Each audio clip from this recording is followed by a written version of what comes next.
Eu sou o Amílcar Correia e este é o P24. BCE baixa taxa de juro. Vai voltar a fazê-lo este ano? O Conselho do BCE decidiu hoje reduzir a taxa da facilidade de permanente de depósito, a taxa através da qual orienta a política monetária, em 25 pontos base. O Banco Central Europeu baixou ontem a principal taxa de juro de referência em 0,25 pontos percentuais. A taxa de juro de depósitos do Banco Central, que é referência para os custos de financiamento na zona euro, desceu para 3,5%. Esta decisão procura equilibrar o combate à inflação, principal preocupação da política monetária europeia, e o apoio ao crescimento económico.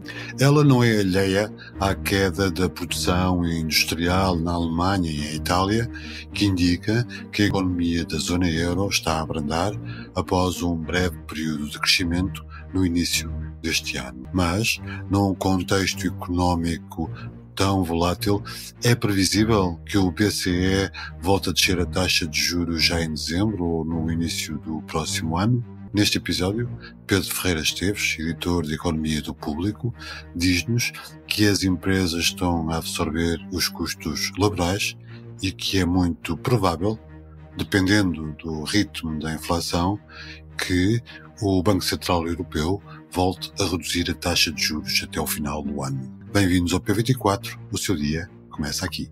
Bom dia, Pedro Esteves, obrigado por teres vindo a este episódio do P24 para nos falares da decisão de ontem do Banco Central Europeu de descer as taxas de juro. Começava diretamente por te perguntar, o mais elementar e imediato, qual é de facto o verdadeiro impacto desta descida para quem tem crédito à habitação? Para quem tem crédito à habitação, esta descida vem, no fundo, confirmar aquilo que as taxas Euribor têm vindo a prever.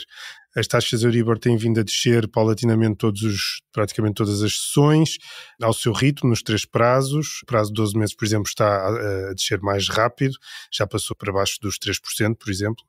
E o que estas taxas Euribor têm vindo a fazer nas últimas semanas é antecipar esta decisão de hoje. A decisão de hoje confirma as previsões mais prudentes, com o corte de 25 pontos para 3,5% da taxa de depósito, portanto, que agora é a taxa de referência do BCE, e assim acabam por confirmar e consolidar esta descida das taxas Euribor. O que significa que a tendência de correção dos valores máximos, que chegaram a estar nos 4% nos 3 prazos, no final no ano passado, em meados do ano passado, acabam por esta tendência de correção está a correr o seu rumo, ao ritmo dos sinais que o BCE vai dando, e o corte de hoje já está considerado ou já está descontado nas Euribor que servem de referência aos créditos de habitação, e agora parte-se para os próximos... Elas refletem-se já no mês de outubro. Estes cortes estas descidas que têm vindo a verificar-se e que vão continuar em setembro, refletem-se nas próximas revisões dos créditos em outubro. É natural, e agora aqui a dúvida é saber como é que, depois deste corte confirmado, como é que as Euribor vão reagir e, sobretudo, antecipar as próximas decisões do BCE. Era exatamente isso que eu te ia perguntar. As taxas de juro têm vindo a descer desde o final de 2023. Fala-se na hipótese de uma nova redução em dezembro, ou até no início do próximo ano. Os custos laborais, diz o BCE, estão a abrandar, mas a atividade económica está a fraquejar. O que é que pode evitar uma nova descida das taxas? Uma nova descida só teria de ser tendo em conta todos os indicadores e o rumo dos indicadores neste momento, evitar uma nova descida só de facto se houvesse aqui um episódio relativamente extremo de custos, por exemplo, energéticos, que voltassem a subir e, portanto, pressionando a inflação. Mesmo a questão salarial, que de facto importa muito, e a Presidente do BCE hoje voltou a falar dela, claro, porque é um indicador muito importante para a tomada de decisões do BCE. Os custos laborais, embora continuando a subir, já estão a sofrer alguma moderação. As próprias empresas estão a absorver esses custos nas suas margens, o que significa que a pressão que muitas vezes os custos laborais e os salários trazem para a inflação está a ficar moderada, está a moderar-se. E, portanto, a não ser que houvesse aí no final deste ano um impulso nesses custos laborais, dificilmente o BCE não deixará de cortar as taxas até ao final do ano. Aqui a dúvida é se o poderá fazer 2 vezes. São poucos os que acreditam, mas existe este cenário de poder haver já um corte em outubro outra vez e depois então o tal de dezembro. O consenso neste momento aponta para um único corte de mais 25 pontos em dezembro, mas não está posto de parte que possa haver outro corte. Isso dependerá do ritmo da inflação, continuar como está, e podemos explicar isso melhor. E a outra pressão que o BCE sofre é o ritmo económico e a potencial recessão. É essa a grande, aliás, dúvida que pende sobre o BCE neste momento. Sim, já agora a queda da produção industrial na Alemanha e em Itália são indicadores de que a economia da zona euro está a abrandar após um breve período de crescimento no início deste ano. Esta decisão do BCE aparentemente procura equilibrar o combate à inflação com o apoio ao crescimento económico. Ela pode ser encarada também como o princípio de uma nova fase na política monetária europeia, tendo em conta este contexto atual de proximidade de recessão. Precisamente, a recessão é neste momento aquilo que pode acelerar a inversão da política monetária do BCE, porque os sinais recessivos têm aparecido, têm surgido algumas nuvens recessivas no horizonte do BCE em algumas das economias mais importantes, a Alemanha entre todas, e o BCE tem que ponderar isso na sua missão. Para que fique claro, a missão do BCE, e a Christine Lagarde faz questão de dizer isso sempre, a missão do BCE é o combate à inflação, é voltar a colocar a inflação nos 2%, na sua meta, no seu objetivo. A inflação está lentamente a caminhar para isso, mas ainda há algumas pressões inflacionistas que se refletem, por exemplo, no indicador da inflação subjacente, que está um bocadinho mais alto. E, portanto, essa inflação subjacente, que no fundo retira da análise os preços mais voláteis da energia e dos alimentos não transformados, essa inflação subjacente é fundamental para o BCE tomar decisões, e essa inflação ainda está um bocadinho acima da inflação normalmente noticiada. Portanto, o BCE continua focado nessa inflação. Na decisão de hoje, claramente, o comitê do BCE dividiu-se, mas ainda foi o maior número os membros que decidiram que era preciso descer apenas 25 pontos, porque a inflação ainda está, esta tal inflação subjacente ainda é uma ameaça.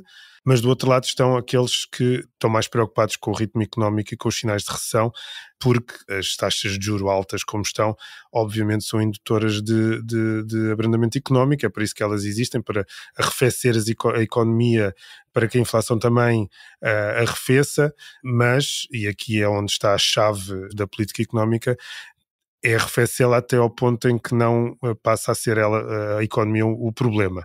E portanto, é nesse equilíbrio que o BCE anda e que vai continuar nos próximos meses, mas de facto um sinal de um maior abrandamento e mais extremo abrandamento económico pode mudar aqui um bocadinho o jogo e de facto voltarmos em outubro a um potencial corte de juros.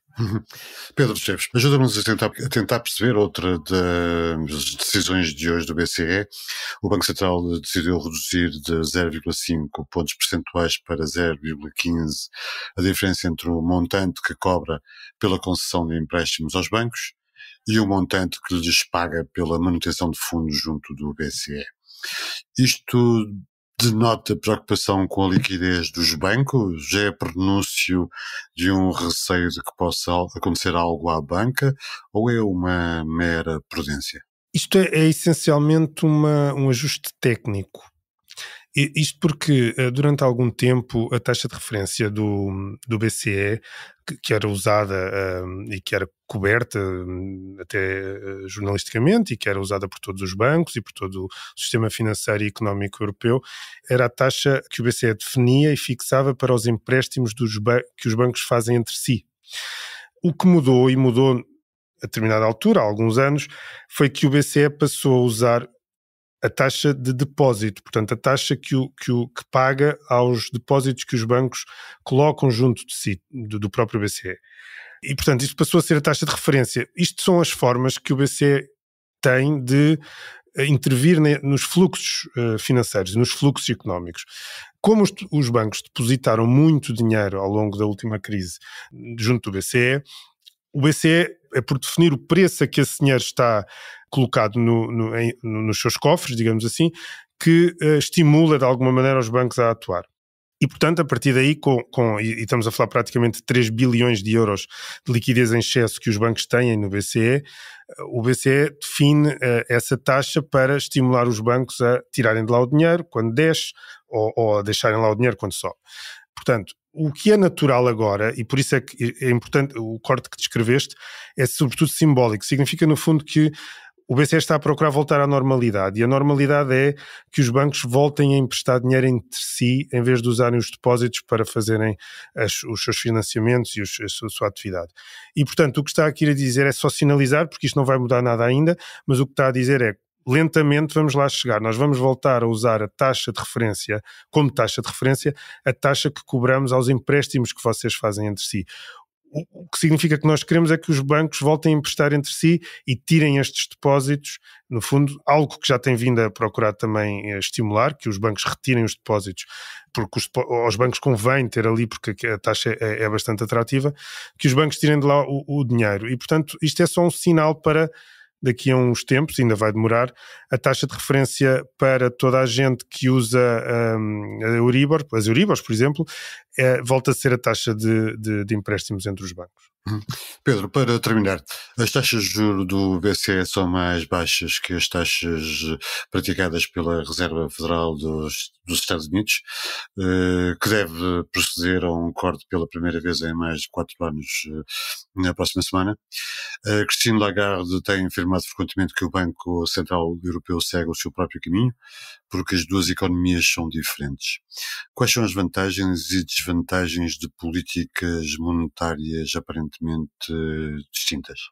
Christine Lagarde diz que não segue de facto a Reserva Federal, mas em todas as intervenções é quase forçada a falar dela, e isso tem uma razão, porque qualquer coisa que tanto o BCE como a Reserva Federal, a Fed, façam tem impactos na economia, nas respectivas economias, e depois, enfim, em cadeia também, por exemplo, e aqui é a parte mais importante entre as duas economias na questão monetária, no valor das moedas, e que o valor das moedas, no fundo, acaba por tornar mais ou menos competitiva as economias numa comparação direta, não é? Na prática.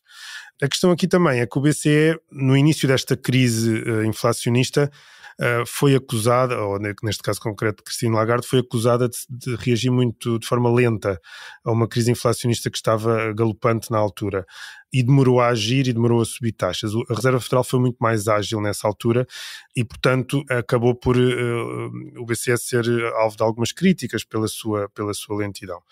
Agora está a acontecer o contrário, e o BCE está a agir primeiro, está a agir primeiro, mas não necessariamente mais rápido. Agiu primeiro, só que parte de uma base mais baixa para chegar ao seu objetivo. E neste momento a Reserva Federal tem um papel diferente, não só porque tem maior margem, as taxas estão mais altas e, portanto, a amplitude de movimentos da Reserva Federal neste momento é maior e, portanto, a capacidade de agir sobre a economia, tendo em conta também, obviamente, os seus referências, como as suas prioridades, que é o combate à inflação, que neste momento também já está relativamente mitigada. No fundo, a Reserva Federal tem mais margem para agir mais rapidamente e estimular a economia, sendo que a economia americana, neste momento, está com sinais, ainda está robusta, com alguma solidez, mas já dá sinais ali também de alguns problemas, nomeadamente no emprego. E depois a Reserva Federal tem neste momento outro cenário em cima da mesa, que é o cenário político, e portanto todas as decisões da Reserva Federal terão impacto, serão muito seguidas por toda a gente, sempre são, mas agora na iminência na véspera de eleições, todas as decisões da Reserva Federal serão julgadas por outro prisma mais político e, portanto, mais uma vez a Reserva Federal também tem algum incentivo para agir mais rapidamente e dar sinais mais concretos na descida. E, portanto, Lagarde diz que vai continuar o seu rumo e que não está muito preocupada com o que se passa nos Estados Unidos, mas se a Reserva Federal acelerar muito a descida das taxas com impactos na atividade económica nos Estados Unidos, é provável que isso depois a prazo tenha influências na moeda e depois na moeda também no diferencial cambial com o euro e, portanto, acaba por afetar o BCE também. Pedro, obrigado por teres participado neste episódio do P24. Obrigado. Stand up, blow up. Termino com esta sugestão, um concerto imperdível de Kim Gordon. O som de fundo é o seu novo single, Raza Mataz. Os regressos de Samuel Uria e de Núbia Garcia, a entronização de Fontaines DC, olhar de frente para o Big Bang de Lou Reed, são regressos inesperados, entronizações, lutos e revelações. A edição digital e impressa do Y de hoje dá-nos as novidades da Reentrée. Obrigado por ouvir o P24. Voltamos na segunda-feira. Tenha um bom fim de semana. O P24 é um podcast do Público com música original de Ana Marques Maia. A sonoplastia deste episódio é de Nuno Coelho. O Público fica no ouvido.